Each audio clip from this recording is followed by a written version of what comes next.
Hello, and welcome to the Artist Pivot Podcast. This is your host, Ayana Major Bay. And before we get to our featured guest this episode, I would like to tell you about my upcoming solo cabaret in NYC. It's called In Pursuit of Joy and will be one night only at 7 p.m. on Sunday, October 20th, 2024, at the Green Room 42 in New York City. It is a show that is a call to action to remember what we came into this world with, which is joy. I will be taking you down the road of nostalgia with a lineup sure to make you dance and spark that family cookout kind of exuberance, inviting you to reconnect with your playfulness and ebullience through songs from the pop, R&B, and jazz canon. And of course, a few musical theater songs from Broadway hits like Sister Act and After Midnight to bring the jubilation full circle. Tickets are available at the link in the show notes, and you can also go to ayanabay.com and find the ticket link there. If you are in NYC, come to the show. And if you're not, there are live stream tickets available. Hope to see you at the show. Now on today's episode, my guest is Sharon Braxton, an accomplished project manager, event specialist, and author who has navigated the challenging waters of the entertainment industry with grace and resilience. Sharon shares her journey from New York to LA, which included many career transitions from the music industry to consumer goods to pro sports to author. You will hear about her early radio career, which was influenced by her aunt. And after experiencing significant personal and professional setbacks, Sharon found strength and inspiration from her ancestors and a steadfast commitment to her purpose. She provides invaluable advice on navigating the industry's ups and downs, the importance of stepping out of your comfort zone, and the unpredictable yet rewarding path to achieving your dreams. Get ready to hear about some of Sharon's exciting experiences in the music industry, her strategic pivoting, and thoughtful reflections on maintaining value and joy in any professional role. Let's get into it. Come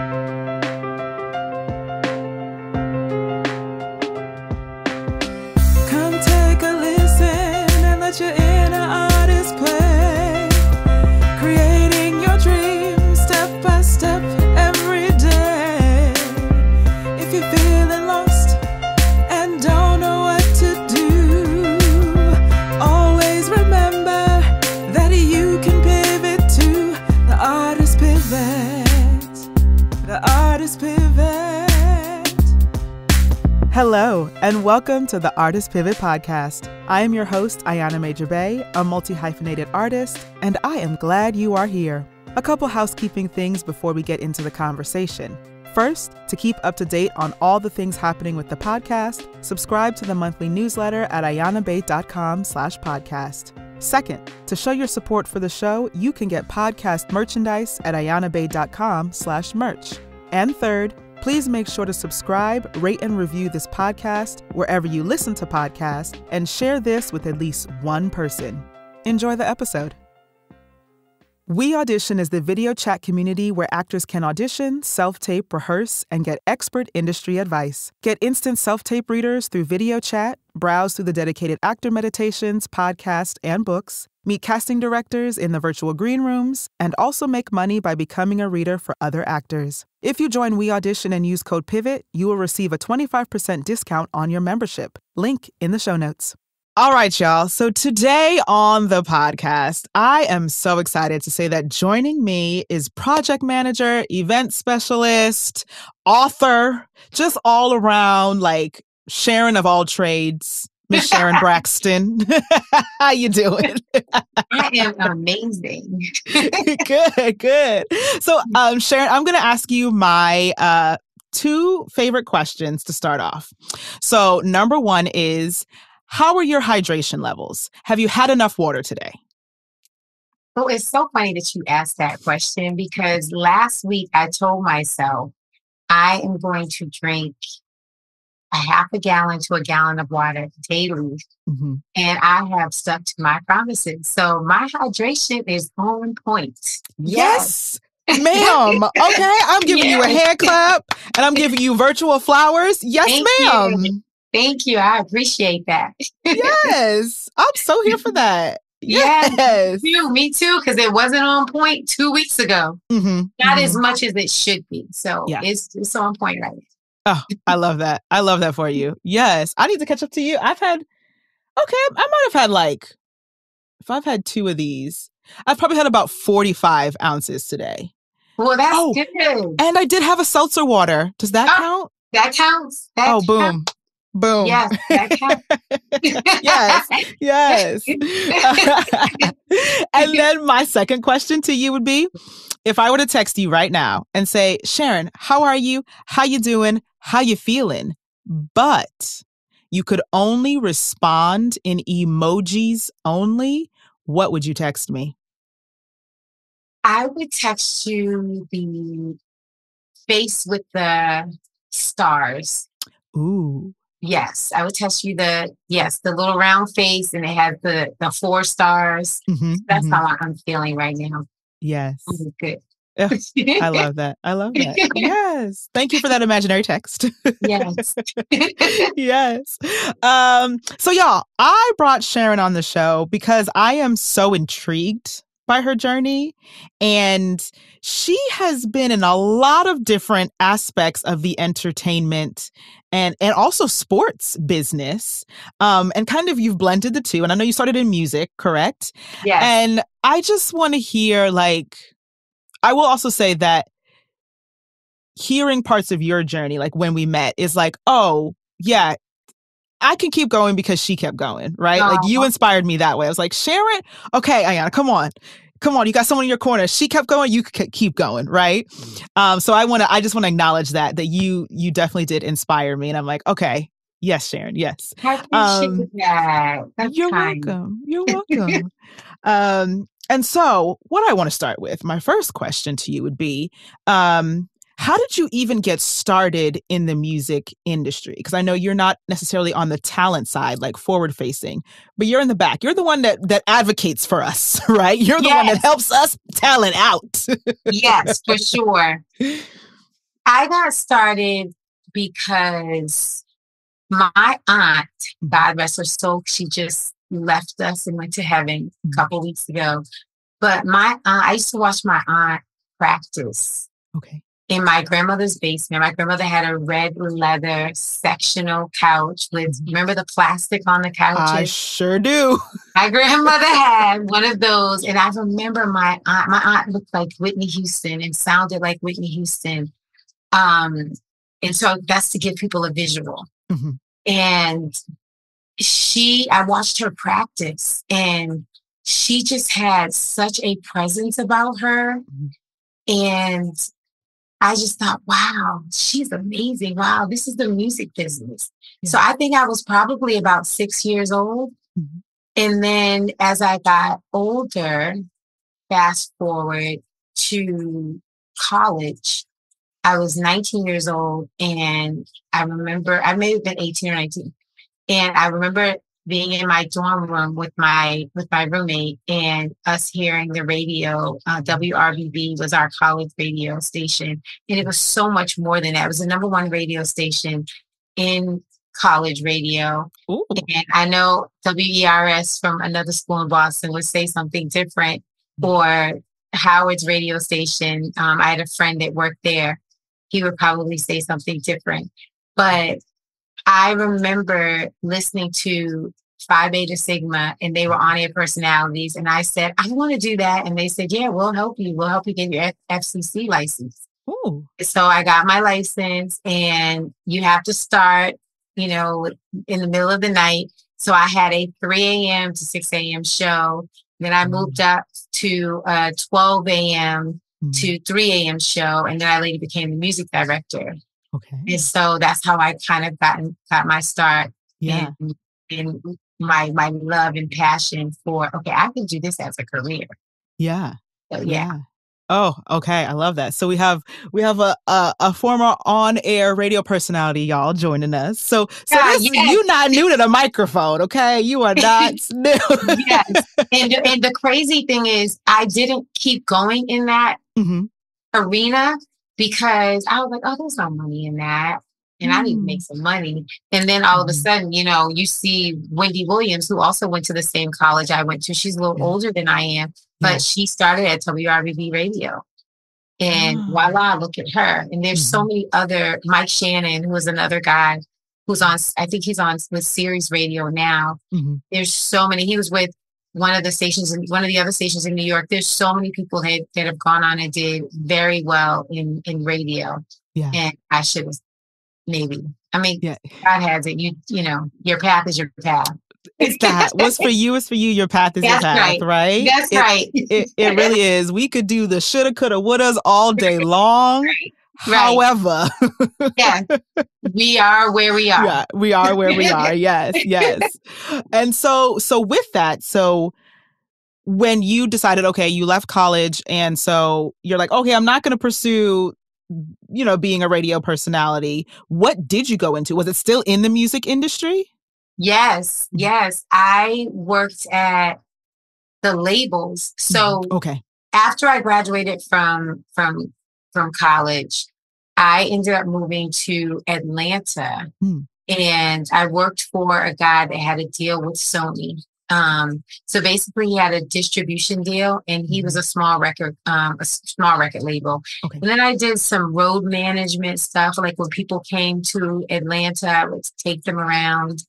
And then I said, I'm going to work for the music business. Like, this is what I went to school for. It was in my soul. And so I moved to New York. Yeah. And when I tell you I pounded the pavement, New York still to this day just has a special place in my heart because I feel like I can conquer the world when I'm in New York. I feel like I can make millions and millions of dollars and change the world with my leadership skills in New York. So I moved to New York and I worked for RCA. I started temping. So I worked for RCA and then I worked for MCA and then I got my job, my real job at WEA, Warner Electro Atlantic. Okay. So, yes. Okay. Gotcha. And so was that like distribution? Yes. Okay. Yes, but we worked very closely with each label. So you had Warner Brothers as a label, you had Elektra as a label, you had Atlantic as a label, and then we were the people that made it go to market. So retail stores. So this is where the money is. So you have this product, but how is it going to get out to the masses? So that's where we came. That's where you came in. Okay. Yeah. Which is so interesting. I want to put a pin in that for just a second because I'm so very much in the theater, like live theater, live performance situation that I was just, when I think about that and like records and labels and all things coming out, I was the consumer. I was the one who went to the store to buy the CD, right? Thank you but you're very welcome. Okay. I'm a 90s kid, so I had to. I had to go get, I still remember like going to get my Alicia Keys album and my Aaliyah and my Brandy, and like that was still very much a thing when I was growing up. And then it was, now we can stream it in like LimeWire, where I'm not promoting grabbing music, but like then that started to happen and then different things. But I remember going to get my CDs and like, but also saving up, being like, I want this CD. And my mom would be like, okay, so you can save your allowance and buy that CD, which I did. So I'm coming from the consumer side, right? So I just want to know like how, like, can you break down for me the distribution side of like the whole like artist and getting the CDs to the stores, right? Yes. So if you think of marketing, you have this amazing product. So let's say you're sitting in your house and you have this amazing product. Well, how are you going to get it to the person across town? So I'm in LA. How am I going to get it to the person in San Diego? How am I going to get it to the person in San Francisco? How am I going to get it to the person in Atlanta? And then so on and so forth. And so you have to be able to distribute that. And then there's a marketing element of it. You have to make the consumer want to purchase that. And so this is where the magic comes in. You've created the image of this artist. And so you've made them personable to make people on the other side of it say, you know what? I want to know a little bit more about this person. Because the other part of it is, and this is what is missing to me in the music business, is when we had CDs, you could look at the CD cover and you could look at the back of it and see the thank yous, the acknowledgement. Yep, I remember that. Yes. And so we're missing that. By the streaming, you just get, I mean, you get the music, which is the end result in what you're looking for. But I felt like I got to know the artist a little bit better. And what comes to my mind is we had Eric Benet. And I remember reading the back of the CD and reading his acknowledgments, people that he acknowledged early on in life, things that he had done in his career, also mistakes that he made in his life, and how he wanted to fix it. So it made me feel like I knew him better. And then when we actually got to work with him, I felt like his personality matched what was on the back of that CD. And so not every consumer gets to meet their artist or their favorite person, but at least there's a little bit of joy that when you get to read a little bit about that, and that's kind of been taken away, which kind of stinks. I agree with you. It does stink. And it is a little bit of joy, but it also like humanizes them, right? Right. Like they're human just like us. They just people just happen to know like their music or what have you more than someone else who doesn't, distribute their music. But you saying that literally made me like remember Lauryn Hill. And I think it's The Miseducation of Lauryn Hill. If I'm quoting myself right, that pamphlet and looking through that, I felt so connected to that because we went to the same high school. And yes, she was years ahead of me. Yes, but she's in the bathroom of the high school taking the photos that are in that pamphlet, and I was like, I think that's the second floor bathroom to the left by the girls. Like, I'm like, oh my goodness, like. I went to the same high school as her and she's taking pictures in my high school, and so I was like, oh, like, felt very connected to her. I never met Lauryn Hill a day in my life. Right. But like, I feel like you know her. Bingo. And she has a special place in your heart because we all want to be connected to someone and something. And so that was your connection to her. And that makes you want to root for her because a lot of times there's such a disconnect between consumers and celebrities, and they don't understand that they have the same problems. The same. The everyday person has. Yes. And the difference is they're exercising their God-given talent. Just like the teacher was born to be a teacher. Or the hairdresser was born to be a hairdresser. These are these are your purposes. And so when you're walking in your purpose, it's no different. It's just you're in the limelight and the other person may not be in the limelight nationally, but they may be in the limelight for the people that are in their circle, in their bubble. Absolutely. Absolutely. Absolutely. Yes, I agree with that. And it's one of those things of, like you said, like they may not be in the limelight nationally, but they're in the limelight of their bubble. And sometimes I'm like, especially, we're not going to go down the social media rabbit hole today, but it's like, actually, I feel like I prefer to be in the limelight of my little bubble because the outside world's crazy. And you want to feel rewarded and respected in whatever career path you've chosen. And I want to say one more thing about distribution.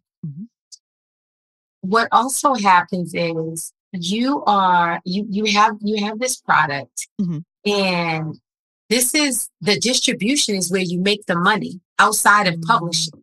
Okay. So you got to sell the product. And so when you have the distribution, that's why so many companies, record labels and TV studios, you have to have the distribution because that's where you make your money because you're distributing to all the consumers. And because they're buying it, you get a piece of that money. Now, we'll probably get into it at some point, but with the record deals changing and the advances, they're pretty much non-existent. That also was part of the money part of it too. But you still, even if you don't have a record deal, you still need to be able to figure out a way. And I guess now it's more social media, but you still need to figure out a way to sell your product. That's how you're going to make your money. Right. That makes sense. And like, I guess social media is a form of distribution, right? Like using those platforms to Oh, get your absolutely. stuff out and get people to buy it. Yes. But I think the difference in Mhm. social media and traditional distribution Mhm. is pretty much the numbers don't lie.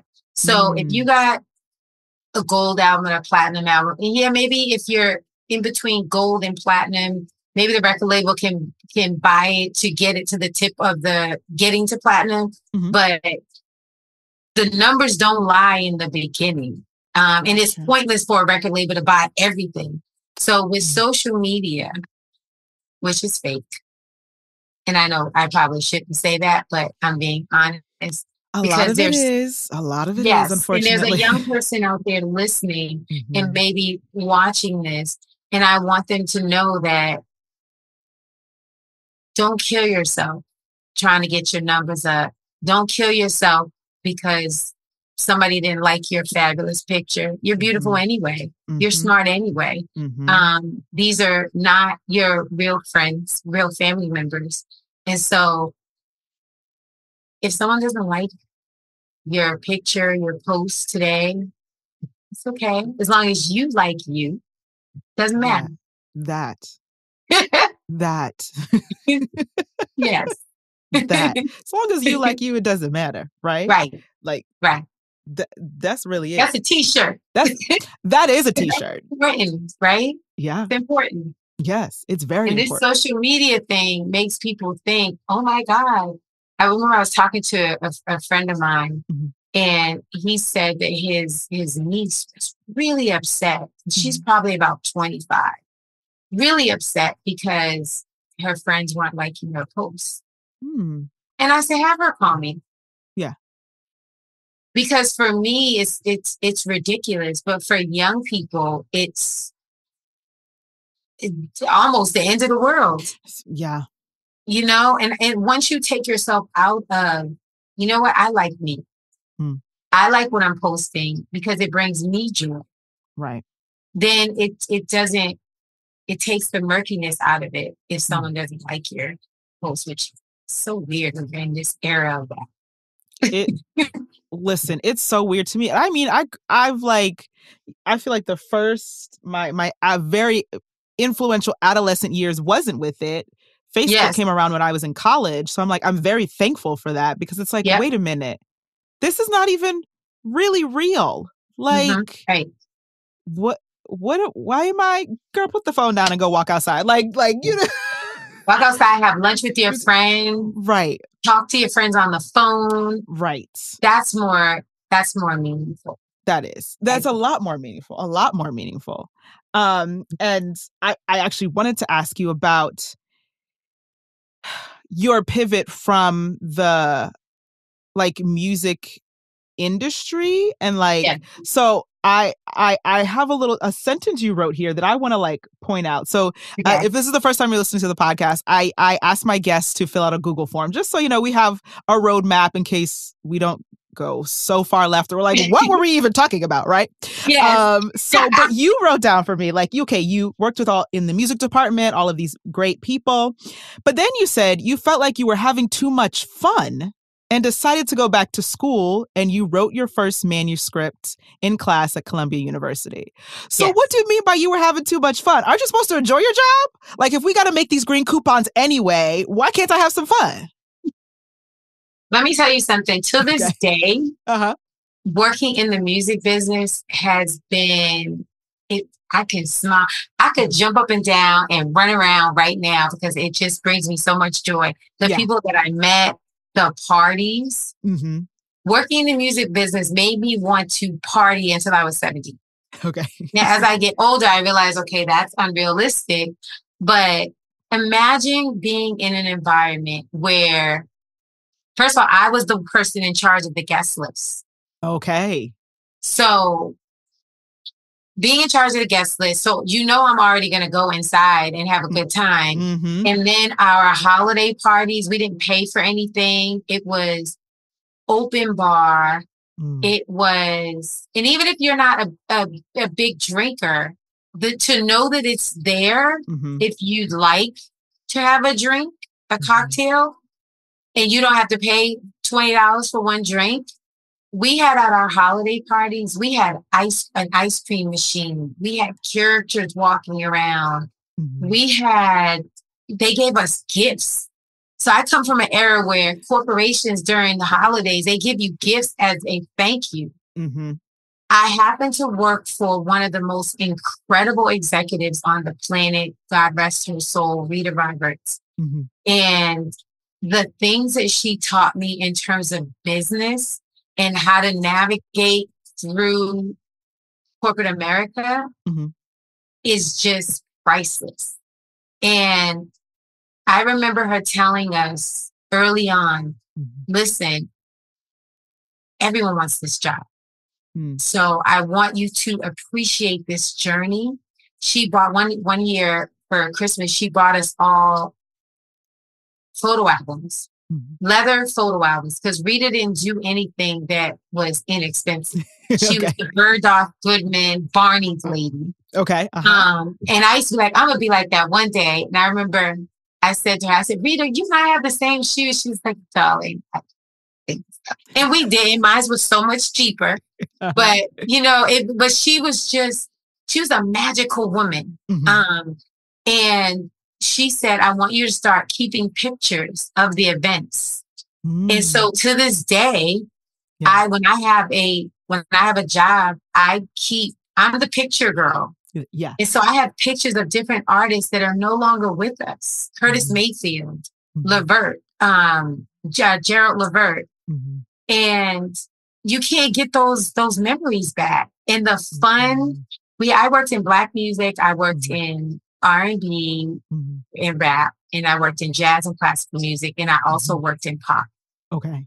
And so being able to study the artists and talk to the retailers, which is, again, this is where they make their money, because when you're in a retailer, then consumers are buying the products from the retailers. Right. So we had a list of retailers that we dealt with on a regular basis. Okay. We would, if a record came out, we would send the one that sold the most amount of CDs at the retail store. We would send the manager on trips to a different island.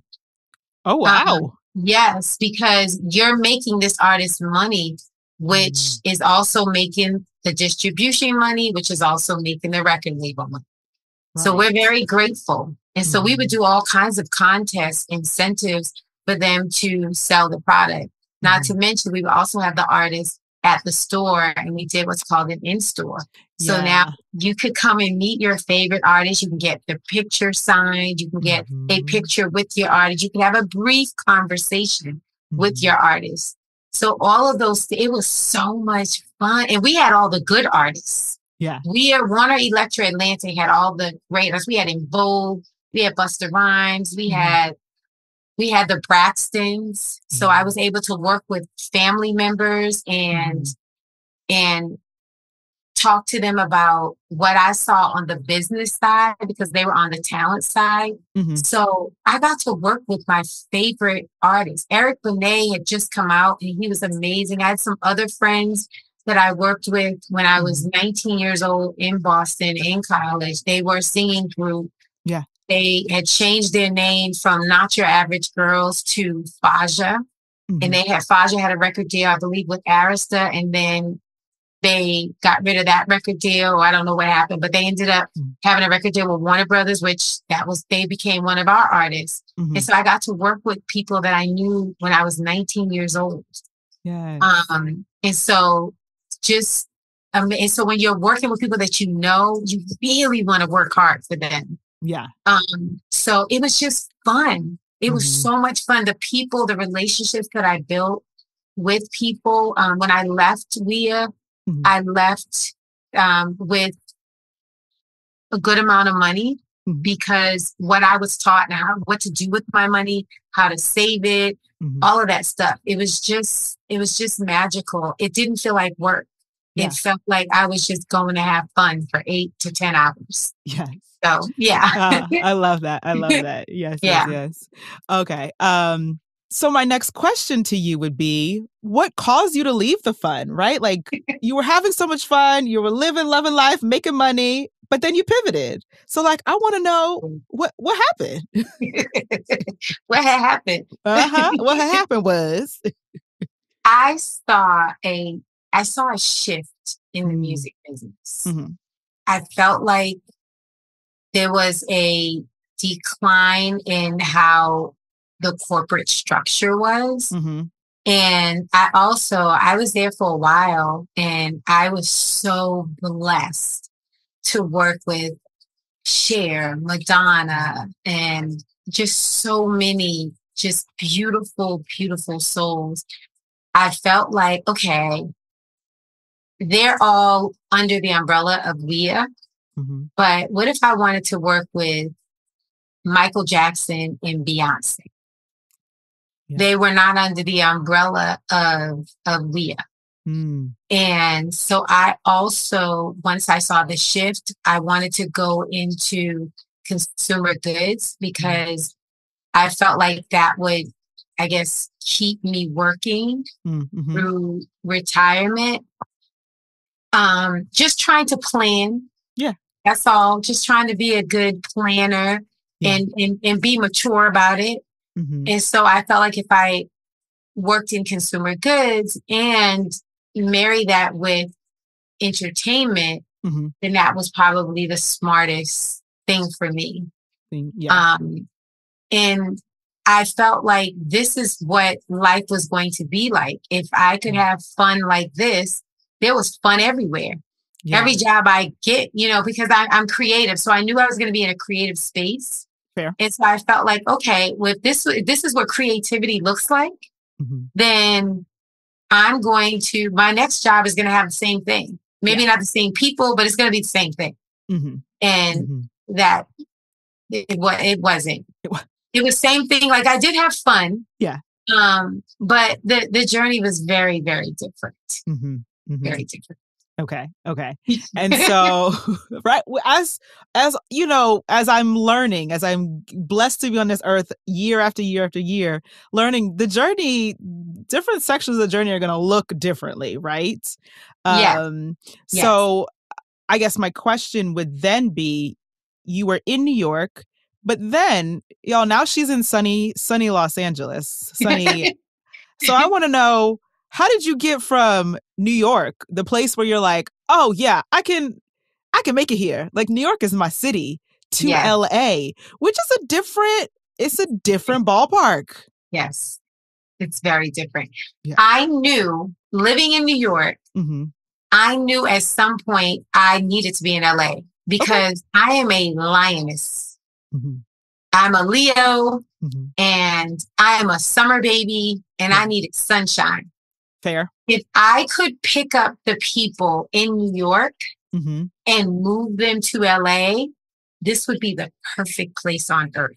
I'd be there with you because I'm here for the weather, but I'm here for my New York people and my New York hustle and all that, right? The East Coast in me, I'm an East Coaster. Yes, my New York people, I'm still friends with the people I met in New York when I was in my 20s. And even though I say in my mind, I'm 30, I am not 30. But I'm still, those are my people. They just ride differently. Yeah. I love LA. Yeah. I always tell people I have a New York mindset, but an LA personality. Okay. I'm very bubbly. And it's not fake. Right. No, I can attest to that, y'all. It's not fake. This is my real personality. My mom is bubbly. My aunt was bubbly. Yeah. This is just, God just makes some people bubbly. And I knew I needed to be in sunshine. Okay. I remember there was a blizzard in New York and I did not want to get out of my bed to go to work. I lived in Brooklyn and I needed to work. I worked in Manhattan.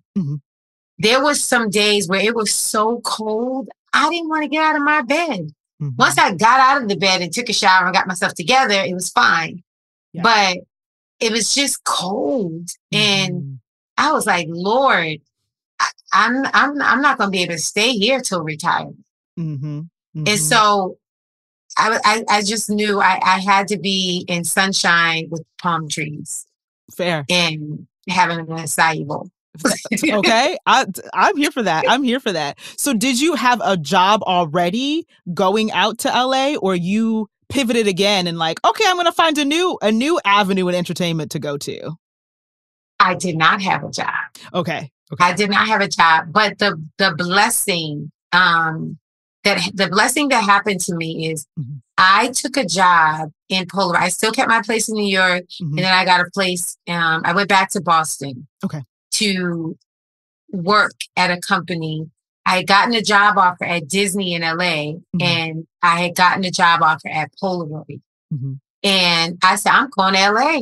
It's going to be me and Disney, me and Mickey Mouse. Right. And Polaroid got wind of me going to accept this position in LA, and they Mm-hmm. offered me more money, and they offered me like 4 different bonuses.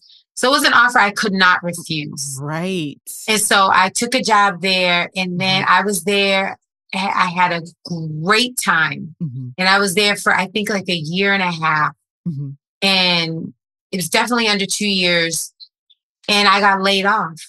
And I was like, yes. And this is my opportunity Ooh, yeah. to go to LA. And the Uh-huh. other blessing was my dad lived in Boston. Mm-hmm. And going back to Boston, I always said I would never go back and live in Boston. Mm-hmm. But I had the opportunity to spend a lot of time with my dad, Yeah. not knowing that he was going to leave the earth. Mm-hmm. And so I lost my father while I was there, but the blessing was I was able to spend time with him. Right. And I was able to just hang out with family members. I have a lot of cousins in Boston on my mother's side and my father's side. Okay. So I was able to like spend time with them. So that was Mm-hmm. fun. Mm-hmm. And then because whatever Polaroid had going on, they gave me enough money to sustain myself Yeah. and my move to LA. Oh, wow. And so I was so grateful. So I came to LA Mm-hmm. with a little bit of paper in my purse. Mm-hmm. Mm-hmm. And my father had died, so I needed time to grieve. I'm a beach person. So I went and sat by the beach. My brother lives here. My brother's an actor. And so my brother had enough space, and thank God he allowed me to stay at his house. Mm-hmm. And so I stayed with my brother. I went to the beach every day. Then I started going every Friday. Mm-hmm. And then I said, you know what? You need to get yourself together, ma'am. Right. You need to get a job. Mm-hmm. And so I'm in now this big city trying to learn the lay of the land. One of my dear friends is a TV writer here. Mm-hmm. And she just gave me the rundown. She said, LA, think of it as a 4-year college degree. Okay. Your first year, you're figuring out the lay of the land. You're in awe, like, wow, Hollywood, this and that. Mm-hmm. You know, Rodeo Drive and Studio, Sony and Paramount. Mm-hmm. And so then your second year, your sophomore year, that's when you develop like your friendships and you're getting to know the lay of the land a little bit better. Mm-hmm. And then by your junior year, okay, you've developed your tribe. And then you're really honing in on what you need to do here. In your 4th year, she told me, she said, there's a lot of money here. If you don't get it, you're stupid.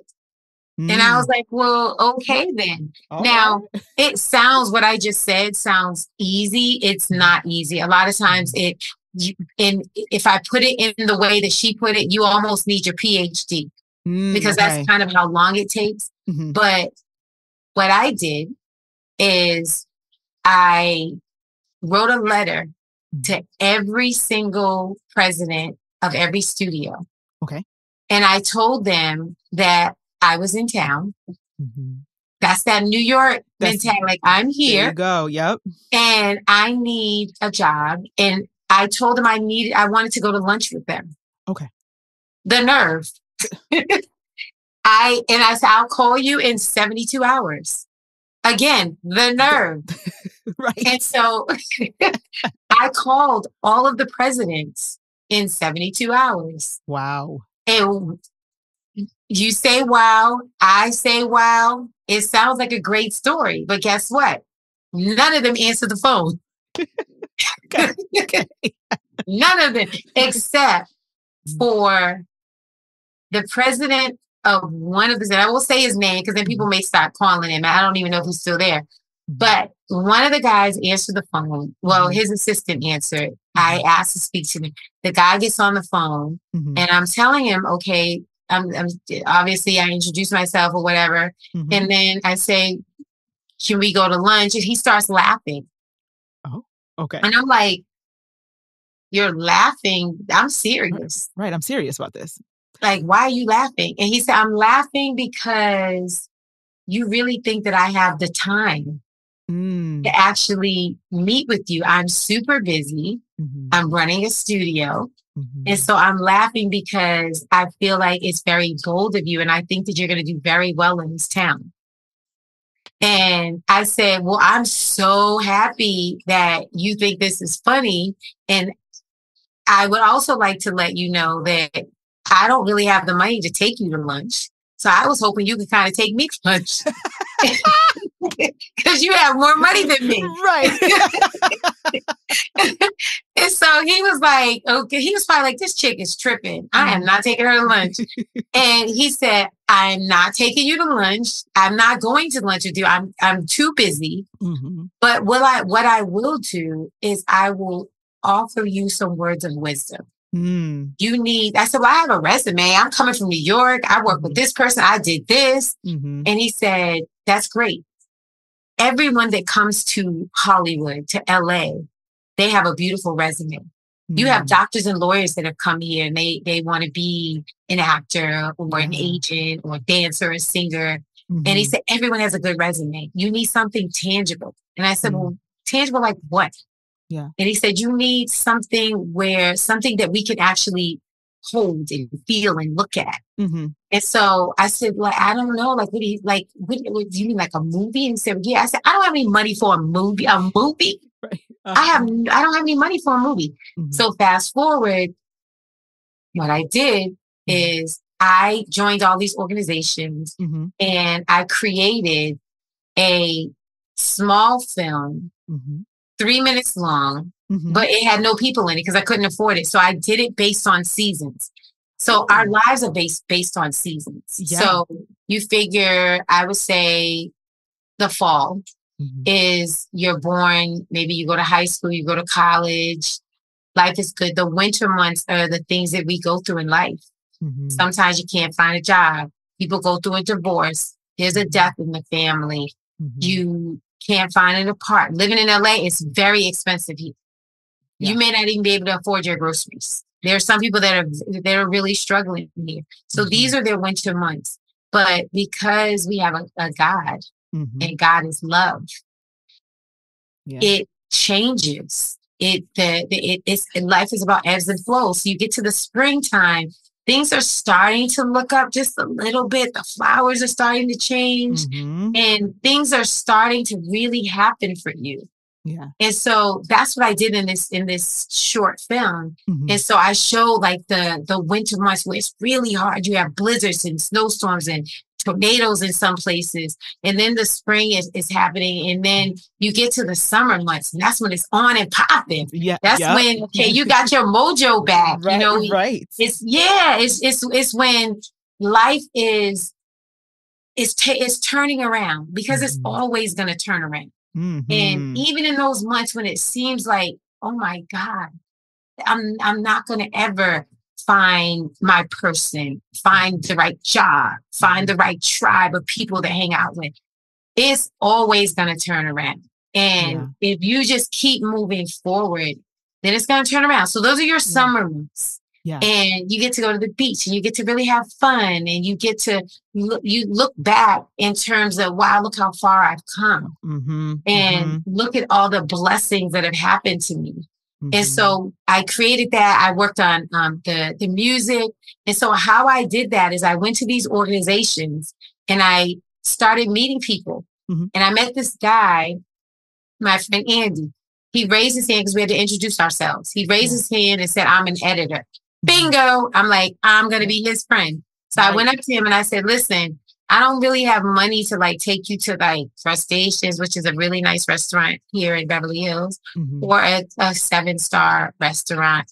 But I could buy you a burger and some French fries. And so he was like, okay, he worked for E! Entertainment at the time. So he edited my little film. Okay. And so I sent it to the president of this studio and I say, here's my tangible.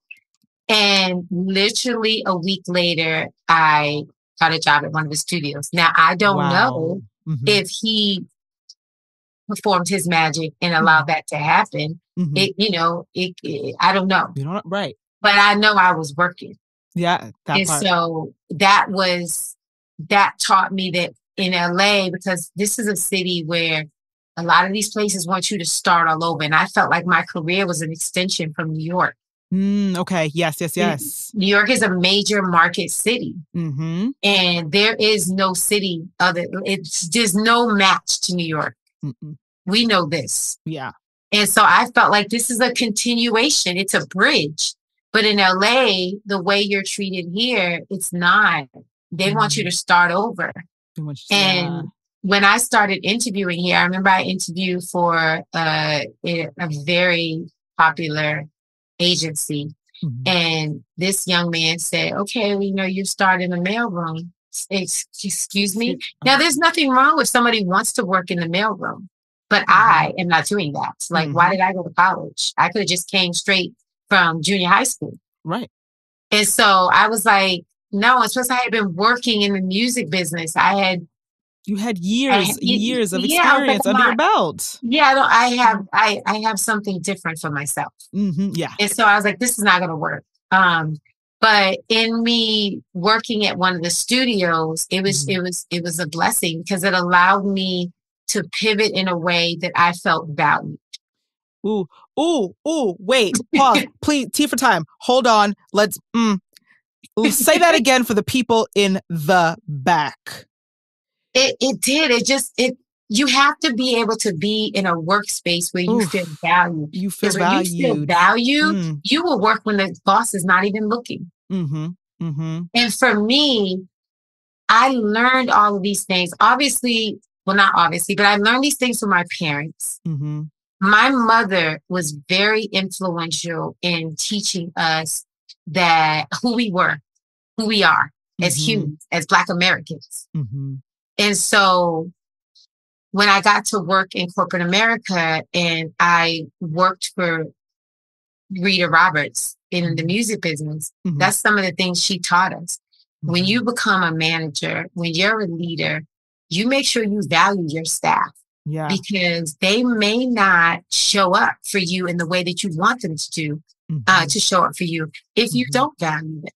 And it costs you nothing to find the golden ticket in that person. Right. And cherish them. Right. And so I felt like, okay, I'm on the way to where I need to be in terms of my career. Yeah. Oh, I love that. And I'm still like ringing in my head of like pivoting to where you feel valued. Because I know a lot of times as artists, we can feel like, oh, I have to pivot here because I need this or I need that or I have to. But looking at it from the lens of like, you're going to have to pivot because that's life, right? Absolutely. But choosing to go, no, I'm going to pivot into where I feel valued. Or even into something that you hold value in, because everybody's going to value things differently. But like pivoting into, no, I know I'm valued over there, or I hold this is valuable to me, so I'm going to pivot that way. Yeah, and then finding the joy in whatever it is that you're doing. I was watching it was a podcast. I think it was Shannon Sharp's podcast, and he was talking to Terry Crews. And Terry Crews, I think at some point he was, I don't know if he was a janitor or a security guard on the lot. I can't remember which one it is. Okay. But in that moment, he was finding the value. He had a family. And so you got to do what you got to do. Yep. So just finding just a little glimpse of hope and understanding that something may be temporary. And God may place you there so that you can bless and inspire somebody just for a second and then keep it moving. Yep. Knowing that it's temporary as artists, I think, like I said, my brother's an actor, and I come from a family of singers. And I think that creativity is not always valued. And I always tell my brother, oh, when they see us, and there is a jealousy, there's a cultural jealousy that is undeniable. But does that mean you're going to stop moving forward in your purpose? Your purpose is to bless and inspire and help change the world. And so we shouldn't stop doing that because it's hard. Because if it were easy, what do they tell us? Everyone will be doing it. Right. Yes. Right. Yeah. And just understanding like that it's not easy. It's not easy. No one ever said it was going to be easy. No. And when you get in the trenches of it, you're like, ooh, wait. Right. You're like, this is really hard. Yes. And you're like, did I make the right decision? Did I? Yep. I've been there. Right. But then things unravel and reveal themselves. And you're like, oh, well, if I wasn't in that position, then I wouldn't be here. Yes. Or that door wouldn't have opened. Yes. Or like that would, okay. Got it. And our ancestors have walked through doors so that we can walk through doors. And our grandparents have walked through doors. My parents have walked through. My mother worked in corporate America. My father was an entrepreneur. So I feel like I have the best of both worlds in the way I think, in the way I move. Yeah. But I also feel like I'm here standing on the shoulders of them. And if they say I can be here, then I'm here. And I'm going to make the best of wherever I go. I try to, I feel like my superpower is me being inspirational. Yeah. And when I go to a job, I feel like I need to talk to people like they're human. I don't care if it's a janitor. When I go in the at work, when I go in the bathrooms and I see people cleaning the bathrooms, I tell them, thank you. Thank you for showing up to work today. Thank you for cleaning the bathroom. Yeah. Because that is a necessity. And somebody has to do that job. And if they're open to doing that job, God bless them. And we must thank them. And even when I go on set for different things too, I love craft services. Yeah. I would go to my friend's job to go to her craft services because I love it. Yes. Craft services is amazing. For those listening who've never experienced it, craft services on set, chef's kiss. Yes. I mean, it's just the little things. I feel like wherever we go, we should say please and thank you. Absolutely. We've gotten away from that. Absolutely. We really have gotten away from that. We really have. And it doesn't cost you anything to be kind and to be grateful and to say thank you so much. I really appreciate that. Yeah. It's missing a lot from corporate America. Sad to say. And when you have someone that is doing that, they stick out like a sore thumb. But you got to do it anyway. Yeah. Because your promotions don't come from man. They don't come from east and west. They come from God. And so at the end of the day, even when no one's looking, he's looking. And so I've tried to pride myself on understanding that, even though I do, corporate America is frustrating. It's frustrating. And even when you pivot and you feel like you're in the right place, you're also dealing with other people. Yeah. In these places and spaces that don't have the same upbringing and they're not as self-aware as you are. And then you try to align yourself with the people that are even more self-aware than you are. Yeah. Yeah. So, and I remember my father telling me, because I've been watching football since I was 6 years old. Okay. And I used to think it was child abuse because every Sunday my dad was like, we're going to watch 60 minutes and then we're watching football. Okay. aside from our talent shows, because we had talent shows when we were younger. Yeah. And so I was like, why am I watching football? I was a little kid. I was like, I really want to go someplace else. I want to play. I don't want to watch football. But it's such a blessing because I grew up to play sports and I grew up to work in sports. Right. And sports teaches you how to play the game of life.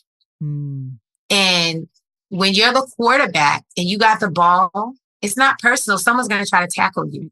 Right.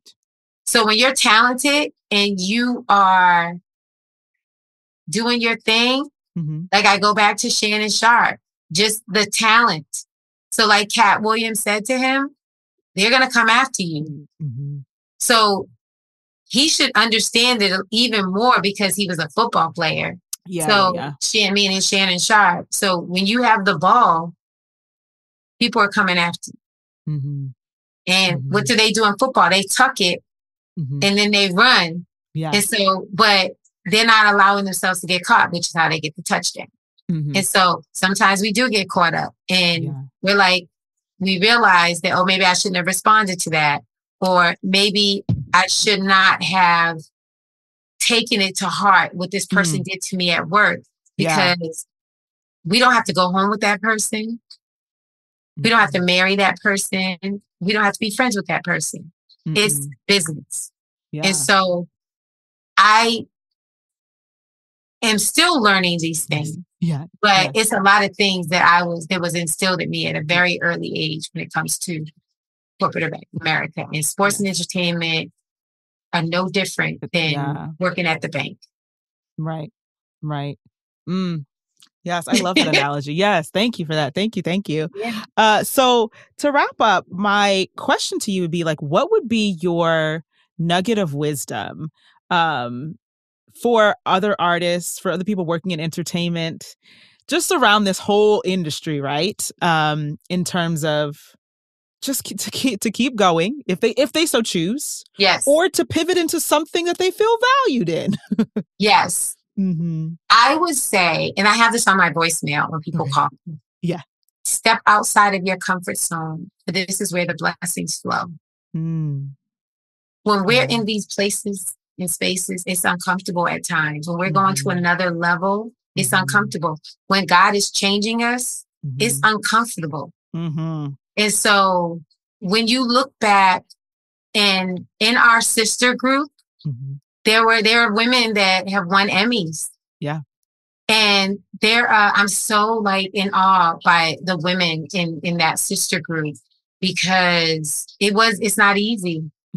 When we look at the Olympics, when we look at Simone Biles, when we look at Anna Hall, when we look at Sydney McLaughlin, it's not easy. Not in the least bit. You have to train your mind. You have to train your body. And so there are going to be times when it's uncomfortable. There are going to be times when you get injured. There are going to be times when you get fired and you're like, whoa, what just happened? There are going to be times when you get laid off and you're like, I can't afford to be laid off. And so you have to step outside of your comfort zone. And in that pocket, that's where the blessings are going to flow. It's going to be things that, and I won't even say that you didn't expect it, because I feel like when we're in a creative environment, we want these things. I would say, don't get caught up in how it's going to happen. Don't get caught up on the journey. I focus on the finish line. And I let God do the journey, because a lot of the jobs I've had, especially in executive positions, they came not the way I thought they were going to come. Right. Not at all. My sports job in football, when I got the job, the pandemic happened. I was dreaming about this job. I was manifesting it in my mind. I put it on, I had a vision board. I spoke it out loud. I wrote it down, did all those things. And then I got a call. It was Saturday morning at 8 a.m. And most companies don't call you on a Saturday morning to tell you got a job. So And I don't get up at 8 a.m. I come from the entertainment industry. We don't wake up early. And you call me at like 3 in the morning, I might be up. Right. I might be up then. I'm just about to start retiring to go to bed at 3 a.m. Exactly. But they called, she called and said, you got the job. And I was like, and I jumped out of bed. I went running around the house. And then I was like, pull yourself together. And so I was like, okay. I was like, thank you so much, talking, very professional. But it definitely happened when I least expected. And then the pandemic happened. And so then I had to go through the whole process. I had to fight to get back in because everything got dismantled. And so it did not happen the way I thought it was going to happen. But I'm so grateful that it happened. And so you're going to get the things that are in your soul. Yeah. All the things that you feel it all the way down to your pinky toe. It's going to happen if that's what your life is supposed to be about. Yeah. If that's what God has for you, it's going to happen. Yeah. We just don't know how it's going to happen. And that's the stressful part of human nature. Yeah. Because we're thinking about it. There's been so many times where I couldn't sleep at night because I'm up trying to figure out how am I going to get what I want? How am I going to get what I feel like I need? And me working in sports, it's not necessarily for the perks. When I worked in the music business, we got perks all the time. And so I got used to that. Oh, you want me to wait in line? Negative. I don't. Yeah.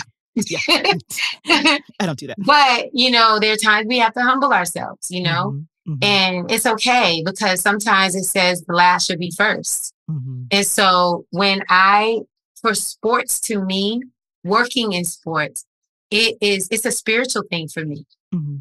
I've been blessed. Every industry that I've ever wanted to work in, I've been blessed to work in the industry. And it's come in a way that I did not expect it. Yeah. So I know that I have to be outside of my comfort zone because I know that the blessings are going to flow for me.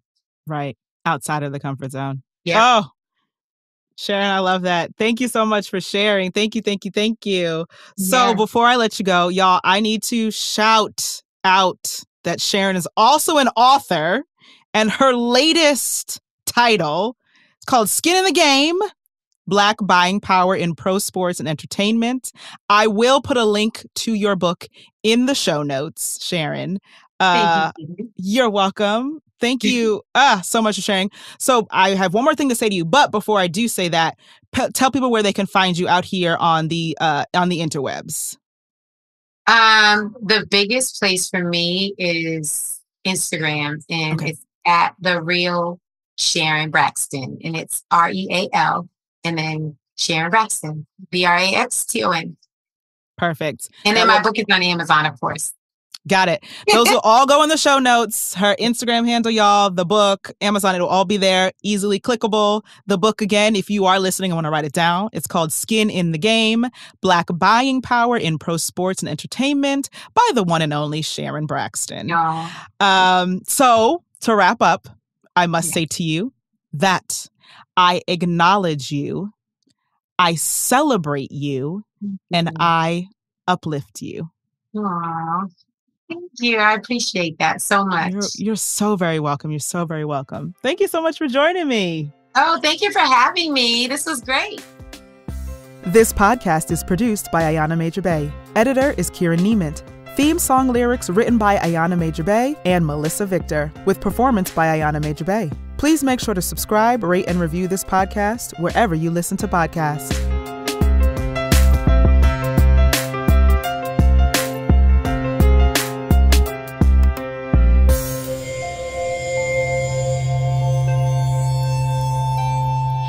Part of the Boundless Audio Podcast Network.